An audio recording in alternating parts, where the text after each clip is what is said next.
fogueira de rolo de papel higiênico. Os materiais que vão precisar: 3 rolos de papel higiênico. Aqui eu já cortei, já fiz os canudinhos.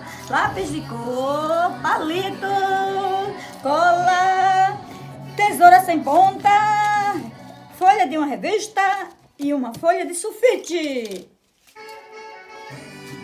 Animação! Depois eu vou mostrando passo a passo, meu irmão.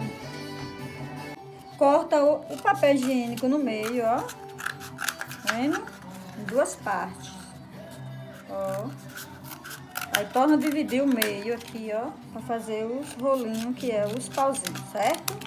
Eu vou enrolar como esse aqui e colar, ó. Passar cola, ó, nas bordas aqui e colar, certo? Aí vai ficar assim. Consegui fazer com 3 rolos de papel higiênico, um pauzinho, 2, 3, 4, 5, 6, 7, 8, 9, 10. Aí eu vou fazer assim, ó. Eu não vou botar cola não, agora não. Só pra vocês verem como é que faz, ó. Aí botando, ó. Aí bota um em cima do outro, ó. Tá vendo? Ó. Pra formar uma fogueirinha, ok, pessoal? Ó, sempre colocando um em cima do outro, ó, dessa forma. Mais outro. Aí depois é que eu vou passar a cola, porque eu tô fazendo assim só pra mostrar a vocês.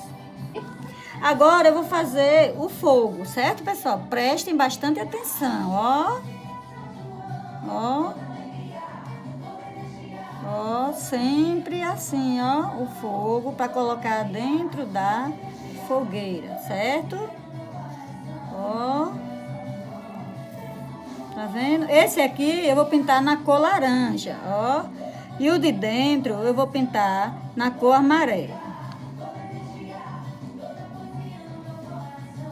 Certo, pessoal? Isso é o foguinho que a gente... Aqui é o de dentro. Botei esse pauzinho aqui, ó, que é de pregador. E aqui botei essa fitinha que eu vou botar umas bandeirolas, vou fazer com essa revista, ó. No final eu mostro pra vocês. Vamos terminar. Prontinha a minha fogueira! São João é muito bom, mas ficar em casa é bem melhor, turma do 4º ano. Vamos confeccionar essa linda fogueira com material reciclável. Revista, rolo de papel higiênico e pedaço de um... Isso aqui eu usei do pregador, que vem com os pregadores de madeira, certo? Espero que vocês gostem. Beijo!